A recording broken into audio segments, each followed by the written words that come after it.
नमस्कार। आज हम बात करेंगे वित्तीय साक्षरता कार्यक्रम अंतर्गत एफएलसीआरपी पॉलिसी के बारे में।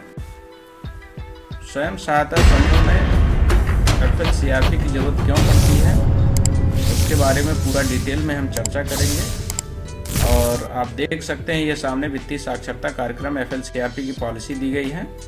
और इसमें जो चर्चा का बिंदु होगा वो विषय वस्तु इस प्रकार होगा। नंबर 1 पे देखिए, वित्तीय साक्षरता कार्यक्रम की आवश्यकता क्यों है। नंबर 2 पे आपका है वित्तीय साक्षरता कार्यक्रम हेतु यूपीएसआरएल द्वारा प्रेषित नीति क्या है। नंबर 3 पे एफएलसीआरपी की तैनाती का आधार क्या है। और नंबर 4 पे है एफएलसीआरपी के चयन हेतु पात्रता क्या दी गई है, इस पे बात करेंगे। चयन की प्रक्रिया क्या होगी, इस पे बात करेंगे। एफएलसीआरपी का आरंभिक प्रशिक्षण कहाँ पे मिलेगा, ये भी आपको बताया जाएगा। और सबसे जो मूल चीज़ है वो ये है कि एफएलसीआरपी का कार्य एवं दायित्व क्या होगा, इस पे बात की जाएगी। और जिस चीज़ के लिए एफएलसीआरपी काम करेगी उसको कुछ मानदेय दिया जाएगा, कुछ भत्ते दिए जाएंगे, इस पे भी बात होगी। मानदेय देने की प्रक्रिया क्या होगी, इसे भी बताया जाएगा डिटेल में। और यूपीएसआरएल राज्य ग्रामीण आजीविका मिशन द्वारा एफएलसीआरपी हेतु सहयोग क्या क्या मिलेगा, उनकी समीक्षा और मूल्यांकन कैसे होगा, एफएलसीआरपी की सेवा समाप्ति कब की जाएगी, क्यों की जाएगी और कैसे की जाएगी, इस पे भी पूरा चर्चा किया जाएगा।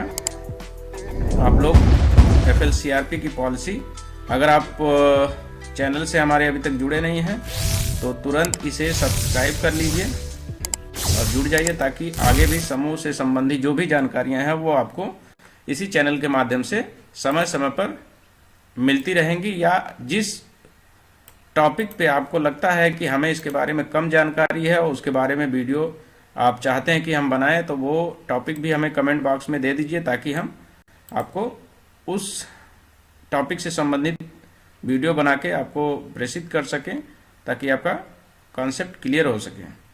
तो देखते हैं आगे एफएलसीआरपी संबंधी जो है 13 बिंदुओं पर चर्चा इस वीडियो में हम करेंगे। सबसे पहले आप ये जानिए कि वित्तीय साक्षरता कार्यक्रम की आवश्यकता क्यों पड़ी। तो उसमें डिटेल में आपको इसी पत्रावली में, इसी पॉलिसी में दिया गया है कि एनआरएलएम का मुख्य लक्ष्य, यहाँ देखिए 1 to 1 आप देखते जाइए। एनआरएलएम का मुख्य लक्ष्य निरक्षर अर्ध साक्षर महिलाओं को संगठित कर स्वयं सहायता समूह बनाना है। अधिकतर यह ग्रामीण क्षेत्रों में रहने वाली महिलाएं अपने स्वयं के वित्तीय प्रबंधन या बैंकों से उपलब्ध वित्तीय उत्पादों और सेवाओं से अवगत नहीं होती हैं। इस महत्वपूर्ण समझ की कमी के कारण एसएचजी के सदस्यों को निम्न समस्याएं देखनी पड़ती हैं। तो ये सारी समस्याएं होती हैं, इसलिए एफएलसीआरपी की जरूरत पड़ती है। जैसे समस्याओं में आप देख सकते हैं कि अपने स्वयं के धन का अकुशल प्रबंधन, जिसके कारण अर्जित ब्याज में हानि। अभी तक समूह क्या करता है, अपने स्वयं के धन का भी सही प्रबंधन नहीं कर पाता है, इसलिए उनके अर्जित ब्याज में हानि होती है। नंबर 2 पे दिया गया, बैंकों से लिए गए ऋण का अकुशल प्रबंधन, परिणाम स्वरूप ब्याज की हानि, धन की अपर्याप्त वित्तीय साक्षरता, महंगे ऋण उत्पादों का चयन, खातों का एनपीए आदि। समूह अभी तक क्या करता है कि अपने ऋण का भी अकुशल प्रबंधन करता है, यानी सही से प्रबंधन नहीं कर पाता है, जिसके परिणाम स्वरूप क्या होता है कि समूह के ब्याज में हानि होती है। या कभी कभी समूह ऐसे उत्पाद को भी अपने लिए ले लेता है जिसमें कि उसे हानि होती है। बैंकिंग सेवाओं से संबंधित शिकायतों के निवारण के बारे में जानकारी का अभाव होना भी एक कारण है, इसलिए अपने अधिकारों, विशेष रूप से बीमा उत्पादों के बारे में जानकारी का अभाव होता है। वित्तीय हस्तांतरण सुविधाओं के बारे में जानकारी का अभाव होता है, जिसके कारण धन का महंगा, असुरक्षित और अविश्वसनीय संचरण होता है। निवेश के अवसरों के बारे में जानकारी का अभाव होना, जिसके कारण आय में हानि होती है। अगला पॉइंट है सूक्ष्म और लघु उद्यमों की स्थापना के लिए विभिन्न ऋण उत्पादों के बारे में जानकारी का अभाव होता है समूह को, इसलिए एफएलसीआरपी की जरूरत है। वित्तीय समावेशन के बारे में अन्य सरकारी कार्यक्रमों और योजनाओं के साथ साथ कन्वर्जेंस के बारे में जानकारी का अभाव होता है। अभी तक समूह क्या है, उसको वित्तीय समावेशन के बारे में अन्य सरकारी कार्यक्रम क्या क्या चलते हैं वो नहीं पता होता है, इसलिए वो अपने समूह के सदस्यों को लाभ नहीं दिला पाते हैं। एफएलसीआरपी जब होंगी तो वो ये सारी चीज़ें समूह को मुहैया करा देंगी, क्योंकि वो इसी के लिए एक्सपर्ट होंगी। बैंकिंग उत्पादों और सेवाओं जैसे बीमा, पेंशन, सावधि और आवर्ती जमा, हस्तांतरण आदि को बढ़ाने के लिए बैंकिंग के डिटेल चैनल जैसे BC mobile banking, internet, ATM आदि सुविधाओं को बढ़ावा देने के लिए, और वित्तीय संस्थाओं द्वारा विकसित नए वित्तीय सेवाओं के बारे में आवश्यकता अनुसार निरंतर जानकारी प्रदान करना, ये है एफएलसीआरपी की जरूरतों में शामिल। नंबर 2, वित्तीय साक्षरता कार्यक्रम हेतु यूपीएसआरएम द्वारा प्रेषित नीति। अब वित्तीय साक्षरता कार्यक्रम हेतु यूपीएसआरएम द्वारा क्या क्या चीज़ें, नीतियां बना के दी गई हैं, जैसे NMMU national mission management unit द्वारा प्रस्तावित कार्यनीति के अनुसार यूपीएसआरएम द्वारा एफएलसीआरपी कार्यक्रम की वृद्धि हेतु प्रेषित व्यापक कार्यनीति निम्नानुसार है। नंबर 1, वित्तीय साक्षरता FL यानी फाइनेंशियल लिटरेसी प्रशिक्षण के माध्यम से प्रदान की जाएगी। कार्यक्रम का पहला स्तर राष्ट्रीय स्तर पर मास्टर प्रशिक्षकों द्वारा NAR बेंगलुरु द्वारा प्रशिक्षण करवाना होगा। प्रत्येक जिले के RCT के एक अधिकारी क्षेत्रीय ग्रामीण बैंक, सहकारी बैंक के वित्तीय साक्षरता FL केंद्र से एक व्यक्ति और प्रत्येक जिले से एक DRP, BRP, BMM, DMM, FI, MF and FI, DMM, ME को 4 प्रति जिले में प्रशिक्षित किया जाएगा। यानी ये इसके लिए सबसे पहले तो DRP, BRP, BMM या DMM, MF, FI को प्रशिक्षित किया जाएगा। उसके बाद वो आके बेंगलुरु में इनका प्रशिक्षण होगा। इन लोगों का प्रशिक्षण जो दिया गया है ये है बेंगलुरु में होगा। इसके बाद ये लोग जिले में आके प्रशिक्षित करेंगे चयनित एफएलसीआरपी को। देखिए, प्रशिक्षित मास्टर ट्रेनर अपने संबंधित जिलों में चयनित कैडर के प्रशिक्षण का आयोजन करेंगे, जिसे वित्तीय साक्षरता सीआरपी एफएलसीआरपी कहा जाएगा। यानी ये जो लोग हैं इनका प्रशिक्षण बेंगलुरु में होगा। उसके बाद ये अपने अपने जिलों में आके लोगों को चयनित एफएलसीआरपी को प्रशिक्षित करेंगे। और ये प्रशिक्षण क्या होगा, सभी जिलों के सभी ब्लॉक में चयनित की जाएंगी। एफएलसीआरपी जो है सभी जिलों के सभी ब्लॉक में चयनित की जाएंगी और चयनित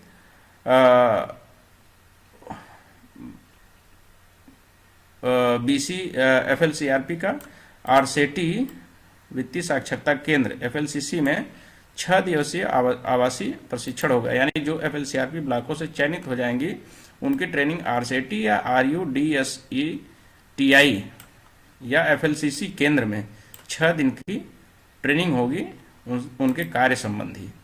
और एक क्लस्टर पर 2 एफएलसीआरपी, जो एफएलसीआरपी होंगी एक क्लस्टर पर 2 होंगी। यानी अगर एक विकास खंड में 4 क्लस्टर हैं तो 8 बीसी सखियां चयनित होंगी।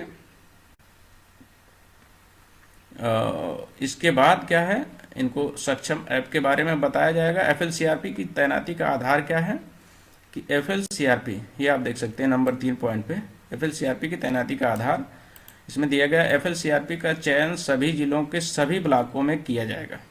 सभी जिलों के पूरे यूपी में लागू हो गई ये पॉलिसी कि सभी जिलों के सभी ब्लॉकों में किया जाएगा। प्रत्येक ब्लॉक को 4 क्लस्टर में बांटकर न्यूनतम 8 से 10, न्यूनतम 2 एफएलसीआरपी प्रति क्लस्टर का चयन किया जाएगा।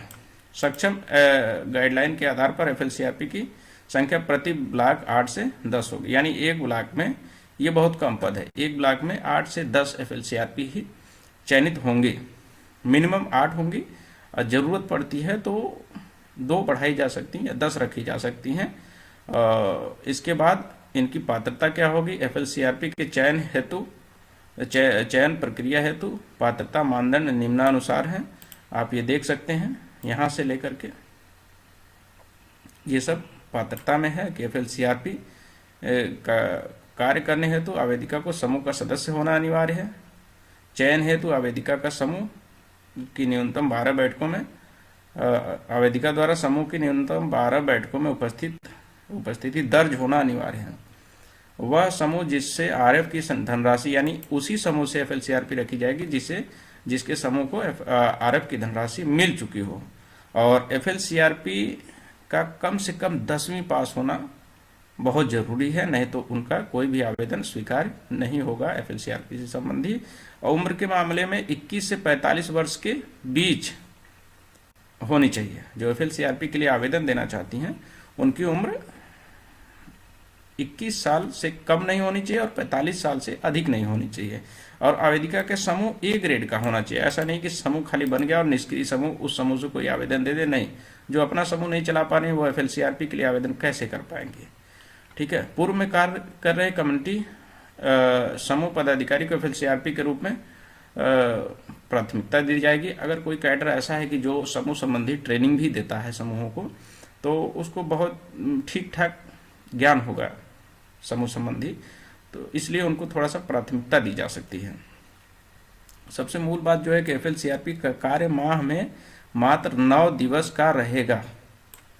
ठीक है, 9 दिन से ज्यादा किसी भी एफएलसीआरपी को कार्य नहीं करना है एक महीने में, यानी प्रत्येक माह ज्यादा से ज्यादा 9 दिन का कार्य होगा एफएलसीआरपी के लिए। तो इसे समूह की सदस्य समझिए कि 9 दिन उन्होंने अपना कार्य किया, उसके बाद अपना कार्य वो एफएलसीआरपी के अलावा जो उनके व्यक्तिगत कार्य है वो कर सकती है। मात्र 9 दिन ही उनका इस कार्य में इंगेज होगा। ठीक है। आवेदिका को क्लस्टर में, ब्लॉक में कहीं भी काम दिया जा सकता है, अतः वही सदस्यों को प्राथमिकता दी जाएगी जो गांव से बाहर जाना चाहते हैं। एफएलसीआरपी के लिए चयन उन्हीं का किया जाएगा जो कि गांव से बाहर निकलकर काम करने के लिए सक्षम हो और तैयार हो। आवेदिका को वित्तीय साक्षरता पर 10-15 दिनों के प्रशिक्षण के लिए तैयार होना होगा। आवेदिका जो आवेदन कर रहे हैं उनसे पहले ही ये सारी चीजें जान लेनी होती है कि वो 10-15 दिन के लिए बाहर जाने के लिए तैयार हैं कि नहीं है। और आवेदिका के पास सबसे मूल बात है कि आवेदिका के पास स्मार्टफोन होना अनिवार्य है, क्योंकि सारी चीजें एफएलसीआरपी लगभग ज्यादा से ज्यादा कार्य उनका स्मार्टफोन पे होना है, इसलिए उनके पास स्मार्टफोन आवेदन के समय पर होना अनिवार्य है, क्योंकि उनको कार्य भी उसी से करना है। ऐसा भी नहीं है कि एक दिन के लिए उनके पास फोन है तो उनका चयन हो जाएगा, नहीं, उनके पास अपना स्मार्टफोन जिसे वो पर्सनल यूज करती हो वो होना जरूरी है। और समूह जो कि अलग अलग प्रकार के लोगों का होता है, तो बिना किसी भेदभाव के कार्य करने के लिए जो समूह के सदस्य एफएलसीआरपी के लिए आवेदन किए हैं तैयार होने चाहिए। अगर वो भेदभावपूर्ण रवैया अपनाते हैं एक समूह से दूसरे समूह के बीच या एक सदस्य से दूसरे सदस्य के बीच, तो वो आवेदन करने के लिए अपात्र माने जाएंगे। और इसके लिए एफएलसीआरपी के चयन की प्रक्रिया यहाँ दी गई है, आप देख सकते हैं कैसे चयन होगा। वीडियो बहुत लंबा हो जाएगा तो इसलिए कुछ चीज़ें हम छोड़ रहे हैं, क्योंकि ये ब्लॉक स्तर पे है, वहाँ पे आपके अधिकारी से आप समझ सकते हैं कि कैसे क्या होना है, वो बेहतर बता पाएंगे। वीडियो बहुत लंबा हो जाएगा तो अपलोडिंग में दिक्कत आएगी, इसलिए थोड़ा सा शॉर्ट बना रहे हैं। एफएलसीआरपी का आरंभिक प्रशिक्षण आप देख लीजिए कहाँ पे दिया जाएगा। तो इसमें क्या है कि चयनोपरांत, यानी जब आपका चयन हो जाता है उसके बाद संबंधित डीएमएम द्वारा एफएलसीआरपी को उसके द्वारा की जाने वाली कार्य एवं जिम्मेदारियों के बारे में सूचित किया जाएगा। एफएलसीआरपी चयनित संभावित एफएलसीआरपी का आवासीय प्रशिक्षण कार्यक्रम 6 से 7 दिन का संबंधित जिला वित्तीय साक्षरता केंद्र एफएलसीसी या आरसीटी या आरयूडीसीटी द्वारा किया जाएगा। आरसीटी केंद्रों के लिए दिए जाने वाले प्रशिक्षण का मॉड्यूल अनुलग्न 2 पर दिया गया, चाहिए छोड़ दीजिए। और इसके बाद वित्तीय साक्षरता पहले आयोजित करें।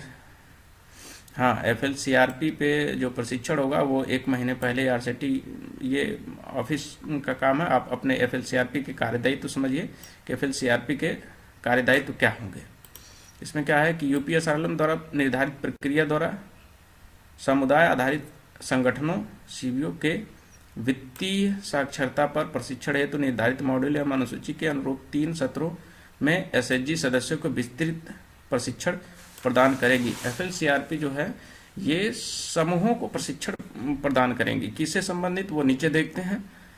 एफएलसीआरपी द्वारा हर प्रशिक्षण सत्र के 1 दिन पहले आवंटित स्वयं सहायता समूहों का बेसलाइन सर्वे करना होगा।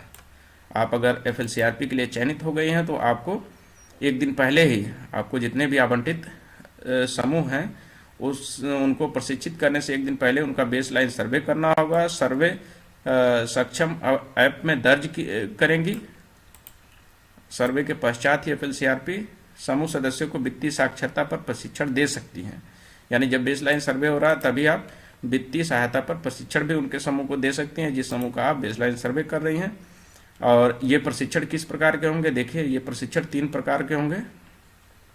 पहले सत्र में क्या प्रशिक्षण देना है कि FLCRP आवंटित गाँव में चयनित FLCRP आवंटित गाँव में जाएंगी और एक दिन में 3 से 4 SHG के सदस्यों को वित्तीय योजना और विभिन्न बैंकिंग चैनलों पर प्रशिक्षित करेगी। हर प्रशिक्षण की अवधि 3-4 घंटे की होगी। एक प्रशिक्षण में FLCRP अधिकतम 30 से 35 सदस्यों को ही प्रशिक्षण दे सकती है। यह सत्र 3 दिन का होगा जिसमें हर दिन FLCRP द्वारा 3 से 4 SHG के सदस्यों को प्रशिक्षण दिया जाएगा, अर्थात FLCRP द्वारा अधिकतम 3 बैच का प्रशिक्षण दिया जाएगा। ये आपका पहले सत्र का प्रशिक्षण है। अब दूसरे सत्र का प्रशिक्षण क्या है? सत्र 1 से 7 से 15 दिनों के बाद होगा। FLCRP को उन्हीं गांव में जाना चाहिए जहां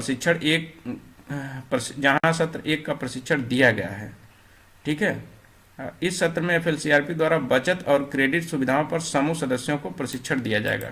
जो मूल है सत्र 2 का वो ये है कि क्रेडिट सुविधाओं और समूह सदस्यों को प्रशिक्षण किस पे दिया जाएगा? क्रेडिट सुविधाओं पर और बचत पर। 2 चीजें हैं, बचत और क्रेडिट सुविधाओं पर प्रशिक्षण दिया जाना है सत्र 2 में। सत्र 3 में क्या प्रशिक्षण दिया जाना है? सत्र 2 से क्या है? 7 से 15 दिनों के बाद, सत्र 2 जैसे ही हो गया उसके 7 दिन बाद या 15 दिनों के बाद, इसके बीच में कभी भी FLCRP को उसी गांव में जाना चाहिए। यानी जहां पे आपने पहला प्रशिक्षण दिया है पहले सत्र का, उस प्रशिक्षण के 7 से 15 दिन के बीच में दूसरा सत्र और दूसरे सत्र का जहां पे दिया है उस प्रशिक्षण के 7 से 15 दिनों के बीच तीसरा प्रशिक्षण दिया जाएगा। और इस सत्र में FLCRP द्वारा बीमा और पेंशन सुविधाओं पर समूहों को प्रशिक्षण दिया जाएगा। एक प्रशिक्षण सत्र जो है 3 से 4 घंटे का होगा। एक दिन में FLCRP द्वारा एक सत्र का ही प्रशिक्षण दिया जाएगा। ऐसा भी नहीं है कि FLCRP एक ही दिन में 3-4 जगहों पे प्रशिक्षित कर दे, नहीं, एक दिन में सिर्फ एक जगह आपको प्रशिक्षण देना है समूह को। तो ये 3 सत्रों में FLCRP में अगर आपका चयन हो गया है तो सत्र 1, सत्र 2, सत्र 3, इन 3 चरणों में समूह को प्रशिक्षण देना है। और उसके देखें नोट में क्या लिखा गया है कि बेसलाइन सर्वे से प्राप्त जानकारी के आधार पर FLCRP प्रशिक्षण विषय अपनी युक्ति से निर्धारित करके प्रशिक्षण दे सकती हैं। उक्त प्रशिक्षण सत्र और उसके अंतर्गत आने वाले प्रशिक्षण विषय मात्र मार्गदर्शन हेतु हैं। मतलब जैसे ही बैंक FLCRP अपना बेसलाइन सर्वे करती हैं तो उसके बाद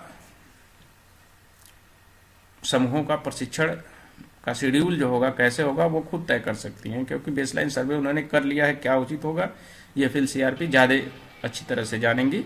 फिर भी ऊपर मार्गदर्शन हेतु दिया गया जो पत्र है वो ये है कि आपको अगर कुछ नहीं समझ में आता है तो जैसे मार्गदर्शन ऊपर दिया गया उसके हिसाब से आप प्रशिक्षण करा सकती हैं। इस प्रकार वह 1 माह में अधिकतम 3 प्रशिक्षण के सत्रों से अधिकतम 3 बैच का प्रशिक्षण कर सकेंगी, अर्थात 1 माह में अधिकतम 9 दिन ही प्रशिक्षण दे सकती हैं। जब तीनों मॉड्यूल पे आप सत्र में आप प्रशिक्षण देंगे तो अधिकतम 9 दिन का होगा। और 2 प्रशिक्षण, कोई एक से दूसरे प्रशिक्षण के बीच जो अंतराल होगा वो कम से कम 7 दिन का तो अंतराल होगा ही होगा। यानी 7 से 15 दिन के बीच में दूसरा सत्र आपको शुरू करना है। ठीक है, तो ये सब है। सक्षम ऐप क्या है इसके बारे में आपको आपके ब्लॉग से बताया जाएगा। ये सारा काम सक्षम ऐप पे ही करना है FLCRP को, इसलिए सक्षम ऐप के बारे में बेहतर बताया जाएगा। अगर आप लोगों को लगता है कि सक्षम ऐप के बारे में भी एक वीडियो अपलोड कर दिया जाए तो आप कमेंट में बताइए सक्षम ऐप कैसे चलेगा, क्या क्या डिटेल उसमें अपलोड की जाएगी, उस पर भी अगला वीडियो बनाने की कोशिश हम करेंगे।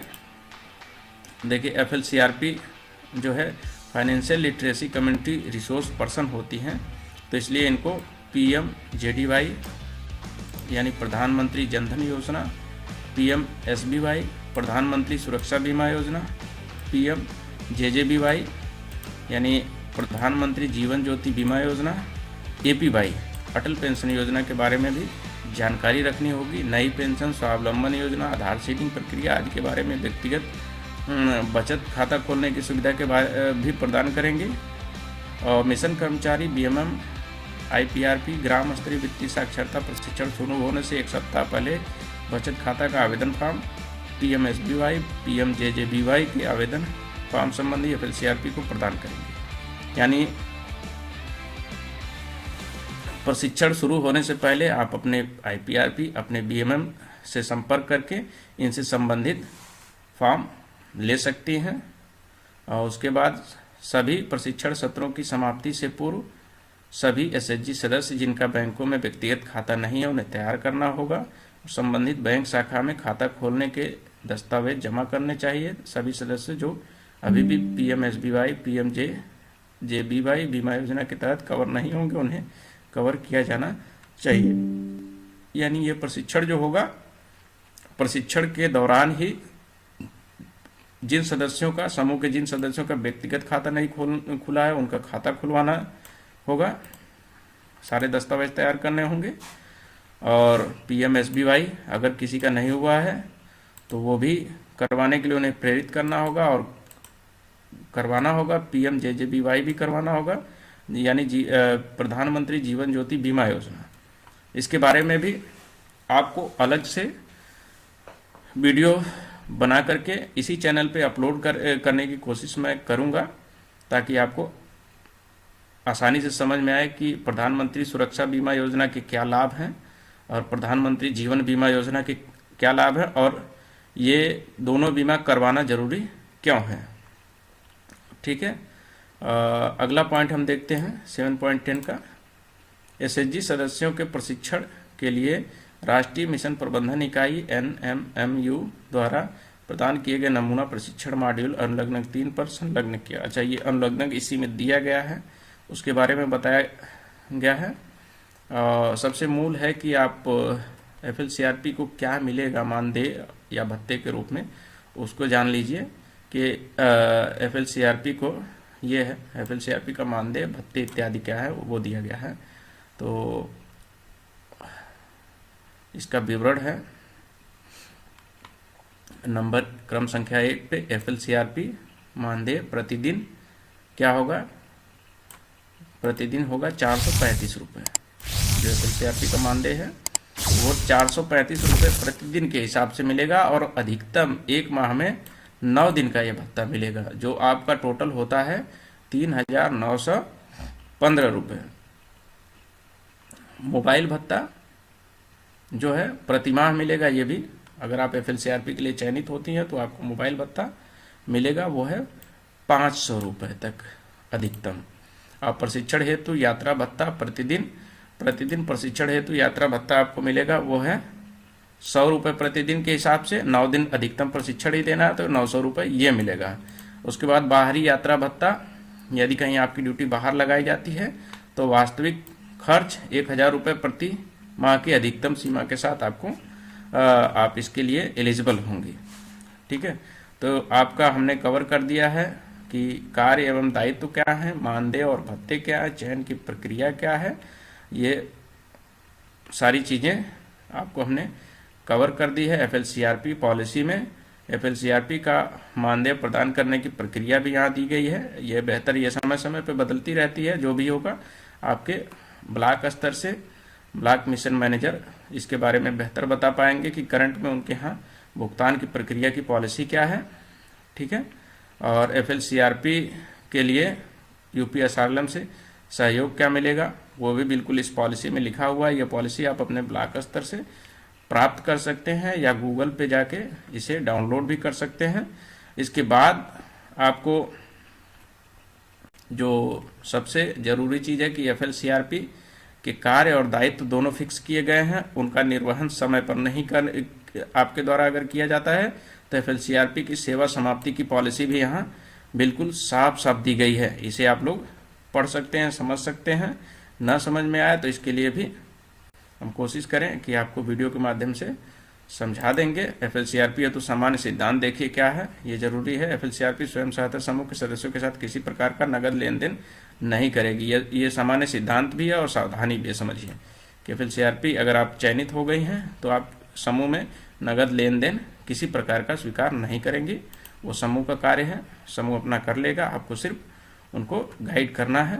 नंबर 2 पे समूह के सदस्य बैंक के वित्तीय उत्पादों को अपनी मर्जी से लेंगे। एफएलसीआरपी का कार्य बस बैंक के उत्पादों की जानकारी प्रदान करना होगा। यानी इस समूह के जो सदस्य हैं वो बैंक की कोई पॉलिसी है या कोई उत्पाद है वो अपनी मर्जी से लेंगे, उसके लिए आप दबाव नहीं बनाएंगी। हाँ, उनको आप पूरी जानकारी देंगी कि ये उत्पाद ये है बैंक की तरफ से आपके लिए, और इसको अगर आप लेते हैं तो ये लाभ है, ये नुकसान है, सारी चीज़ें आप उनको बताएंगी। उसके बाद उनकी मर्जी होगी कि वो उसे लेना चाहते हैं समूह के लोग या नहीं लेना चाहते हैं। एफएलसीआरपी समूह के सदस्यों को बैंकिंग सेवाओं के संबंध में मार्गदर्शन करने का कार्य करेगी। आपको एफएलसीआरपी के रूप में तैनात इसलिए किया गया है कि आप सारी बैंकिंग सेवाओं के बारे में समूह के सदस्यों को बताएंगी। ठीक है। अब इसके बाद सक्षम सेंटर के बारे में अलग से, ये बहुत बड़ा टॉपिक है, इस पर अगला वीडियो बना दिया जाएगा। और एफएलसीआरपी के आवेदन का प्रारूप ये है, ये आप लोगों ने भरा ही होगा क्योंकि अब आप चयनित हैं तो ये सारी चीज़ें आपने कर ली होगी। इसी के साथ अब ये वीडियो हम यहीं विराम करते हैं। आपको अगर कुछ चीज़ें बाकी रह गई है या कुछ छूट रहा है तो आप हमें कमेंट बॉक्स में बता सकती हैं। अगला वीडियो किस टॉपिक पे बनाना चाहिए वो भी आप हमें बता सकती हैं। तब तक के लिए आप उससे पहले हमारा चैनल सब्सक्राइब कर लीजिए, लाइक कर दीजिए, और ये खबर जितने भी एफएलसीआरपी हैं सबको शेयर कर दीजिए ताकि वो भी एफएलसीआरपी की पूरी पॉलिसी जान सकें।